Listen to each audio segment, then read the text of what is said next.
Hello, you're very welcome once again to Colassa YouTube channel. And today, once again, I'm talking to our parish priest here in the parish of Colassa, Father John Gherkin. And I thought we would ask him about some aspects of his ministry here in the parish. So, hello again, Father Thanks, John. Mark, It's and nice to see you. thanks for doing this, Mark, and thanks very much. Appreciate it. So, just to get things started, Father John, um, young people, as you know, they're the lifeblood of any organisation.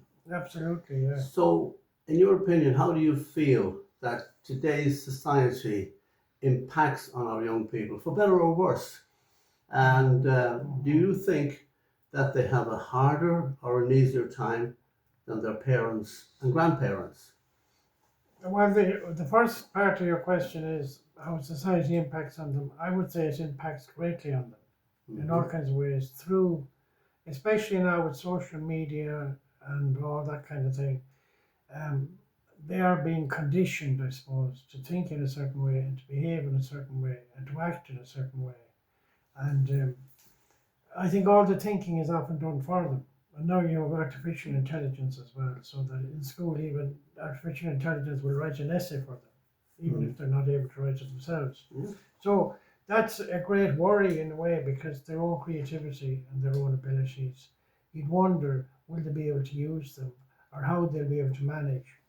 And there's a lot of conditioning in the sense that I suppose they're expected to all think the same way about different things and to have a kind of a set view on everything. But that's that's hard on them, and I think the parents find it hard to have any influence on them. I think, especially when they become teenagers, and that's our problem in the church as well. Are we able to have an influence on them at all, for good or bad, or anything? I suppose it all depends on the parents of a particular child. If the parents bring the child up to love the church and to love Jesus and to pray and so on, we have some chance. But a lot of parents, I would say, wouldn't do that nowadays very much. So for the church, it's a big challenge, and um, society shapes these young people and shapes their minds in all kinds of ways. So then the second part of your question is, um, do they have a better time now than they did in our time, our parents' time, or whatever? Well, there's for and against. I mean, they have a lot of conveniences now. It's easier to travel, and you have cars, and you have all kinds of vehicles, and you have machines, you have computers, and you have a lot of things to help them learn and all the rest of it. But um, a lot of dangers and pitfalls for young people as well. I mean, social media, some young people get destroyed by social media. They get very much criticized, and their desire to be affirmed. It can be rightfully described as a cesspool. It can be. In my opinion. Well, it can be, yeah. A lot of harm is done to young people, and many of them take their own lives as a result of all the criticism they get. Because all young people look for affirmation and they look for a bit of praise. And we all do, I suppose. But if you get criticized relentlessly on social media, um, it takes all the good out of you, and you actually believe that you're useless. You believe that you're worthless because you're made to believe that. And then you just take your life, and so much of that has happened, and people are drawn into all kinds of things which are bad for them through social media. So, I mean, in that sense, it's terrible, and it's terrible to be a young person nowadays. It really is, and hard and difficult. And I think parents worry their minds off. They worry their heads off for their young people when they're teenagers and that. So it's a difficult time to be a young person, and it's a really difficult time to be a parent. I think it's their minds are worried about drugs and social media and the effect it can all have on their child. It's as you say, it's terrible. So I mean, there's a lot of, if a child wants to develop a hobby or a sport or whatever it is, or music, there's so much to help them on the internet. There's so much help available. So I mean, that's a good side, but there's the downside as well. So probably on balance, it's probably worse time to be a young person now than maybe it was in our previous generation. I'd say probably on balance, yeah. I would think so. Although who knows. But that's my assessment of it. Yeah. In your opinion, Father John, what do you think is the attitude, and generally speaking, in a general way. what is yeah. the attitude of young people towards the church? Yeah, well, it's a good question, and I know I had these questions before this interview to look at. Um, it's very hard to know. I think the attitude they have is conditioned by their parents Hmm. and their elders, or their brother and sister, or relatives, or whatever. For people whose parents have a positive attitude towards the church, I would imagine that those young people have a reasonably positive attitude towards us and towards the priest and towards the church and towards all that happens. For parents who are not bothered at all with the church or just don't go to church or anything, these young people, I suppose the church may be completely irrelevant to them. They may not see any value in it at all, except the priest comes into the school every so often. Hmm. There's a funeral every so often, and they may have to attend a christening or a wedding or whatever. There would also be people who might be a little bit hostile towards the church. I'm talking about now adults and parents. They might be a little bit hostile to the church for different reasons. And of course, that can be communicated to their children as well. You know, that the church obviously made mistakes in the past and did things that weren't very good things and so on. So people might be a bit suspicious of a priest or anything to do with the church as well. So I would say it all depends. It's not one fits all, if you know what I mean. It just depends on the adults they have in their lives. How the adult, and there are a lot of good adults in this parish who have a positive attitude towards the church, and I suppose in every parish as well. And I would imagine that their children have picked up some of that. Yeah. And that they would have a positive enough attitude, but because they're not engaging very much in the life of the church, you just wouldn't know very much about it, I would say, Okay. Yeah. So that's the overall feeling I have. So, when you think of the church, Father John, and the relationship that Yes. young people Yeah. will have with it, Yes. what gives you grounds for hopes that the relationship will be a good, strong relationship, and that the church will remain a vibrant, living thing, and at the core of these young people's lives in future years? Yeah, well, you mentioned the word hope there. Hope is very important. Yeah, what to gives you have hope. grounds for hope? Yeah, well, for we the need future? hope. I think we all need hope. I think we need it. Well, the message of the gospel is good. It's called the good news. So it's something good. Yeah. And it doesn't matter what society is like now or what the circumstances of our lives is like now at the moment. The message is still a good message. And what Jesus came to say is something good. Love your neighbor, do good to people, be kind to them, forgive, and all that. And those things are always valuable, so that if we can get that message across to young people and to everyone, I suppose, we can get that message across that this really is good news. This really is a fantastic thing, and that it's worth believing in, and it's even worth working for. And even in Jesus' case, he died for it. It's worth dying for. We can get that across by our own belief in it, I suppose, that we believe in this good news, that we are convinced of it and we pass it on. If we can get across that it is good and it's something good and it's great to be good and to try to be good and to try to be better, if we can get that across, it doesn't matter in what period of history we live in, but I think that's great grounds for hope. If we can do that, it's hard to do it, obviously, nowadays, Okay. Well, to completely change the subject, Okay, Martin, yes. one of the key areas of your ministry here, Father John, is attending to the sick and the dying. Absolutely, yes. Absolutely. When a person is dying, if I can ask you this, Okay, and you're called to administer the last rites, okay. how would you articulate the significance of that sacrament for the dying person, the family, and yourself?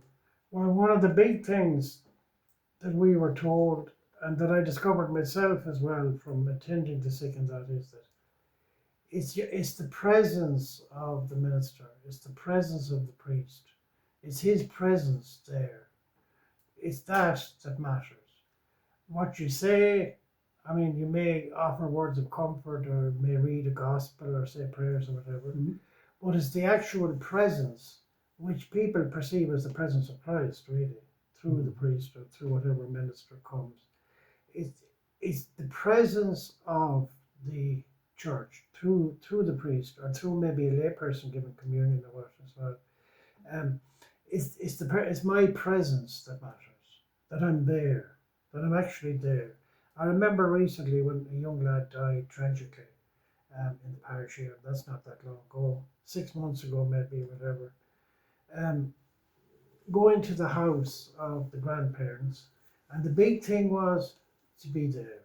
Mm-hmm. And I didn't really know what to say, and the people there didn't know what to say. Everybody was lost for words, but I know that meant something. And I stayed there for a good while. I couldn't know what to say. I didn't really know what to say. So I didn't really say anything. And what you do in a case like that is you end up listening. You end up listening to the stories about the person.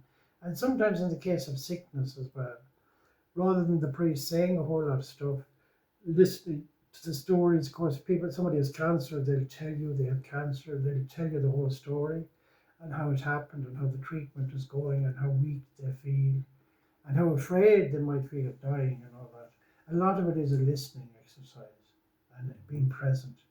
And every so often you might slip in a word or two, but a lot of the time a sick person they're not in a place to hear what you're saying. They're not really able to listen. Although every so often they will reflect on what you say. So it's a great privilege, by the way, to attend the sick and the dying. Yeah, It's a tremendous yes. privilege, you know. Yes, I believe it. And I remember one man here who was a lovely man, really, and I went to see him in Castlebar, and he said to me, I knew he was dying, and I was trying to encourage him, and I was trying to say, oh, well, maybe you'll get well.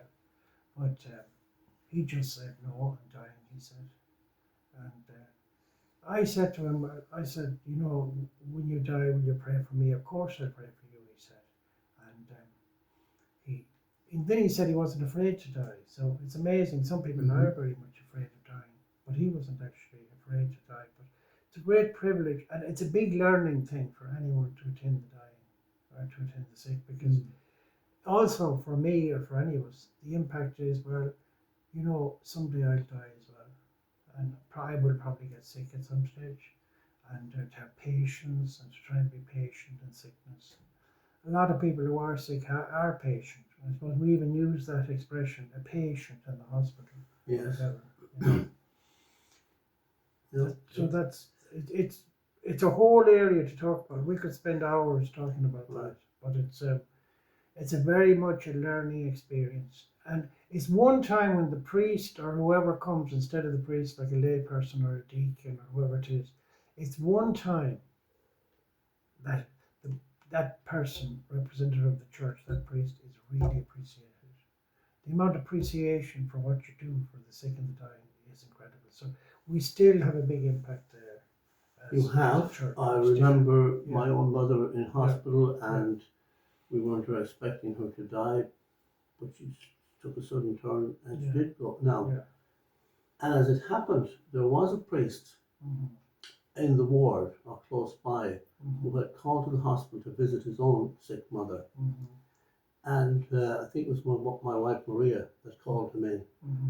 And it was lovely, and it was appreciated very much, and that he was there. And his presence, as you said earlier, it's the presence, was important. Oh, it is, You can never underestimate it. But priests, when they're young, think, oh, I have to keep saying all kinds of things. You really don't have to say anything. And you're probably better not to say anything.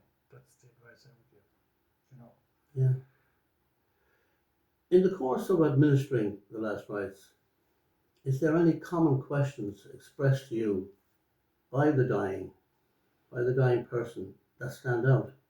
Well, you get the person who is they're very afraid to die because they feel that their sins are going to be a big blockage to them. What is the one comforting answer that you can give them that they want to hear? Well, you know, Jesus forgives. I'm assuming people who are conscious and lucid. Not everyone is, of course. I know. The big thing is, I think, to let people know that God is going to forgive them. Even if they did live a bad life, God is still going to forgive them if they are sorry. And most of them are sorry at that stage. It's very obvious that they let you know that, you know. And I've had some amazing stories. I could go on all day, some of the stories about that. But they just want to know they're going to be okay, and wants to tell, and they believe if the priest says they're going to be okay, they believe whoever says that to them, you know. So the priest has again a very important role there. Yeah. It's a privilege, as I said, to serve them. So obviously it's a very stressful situation. Can be, yeah, can be. So how do you maintain your own spiritual and emotional health when administering the sacrament to the dying?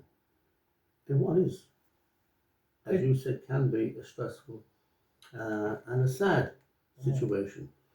Well, some situations are worse or more intense than others. I mean, I remember one time a person here took his own life, and I went to see him, and I saw him there.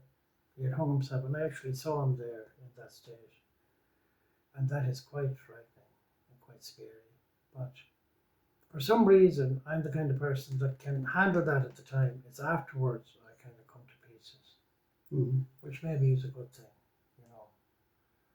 That you hold together in the moment. But not afterwards, no. But obviously in the moment. But obviously, as a human being, it has an impact. Oh yeah, and you get depressed, and you get down, and it has an impact. And then of course, if I know the person, I'm quite friendly with them, they pass away. That's a big blow. Okay. Well, we have just touched. There are so many aspects to your ministry here, and we've just touched on two of them today. Yes. Yeah, we'll leave it at that. So thank you very much. Thanks, no doubt we'll be back in the future talking to Father John again about his ministry here in Colassa. Thanks, Martin. Thanks very much.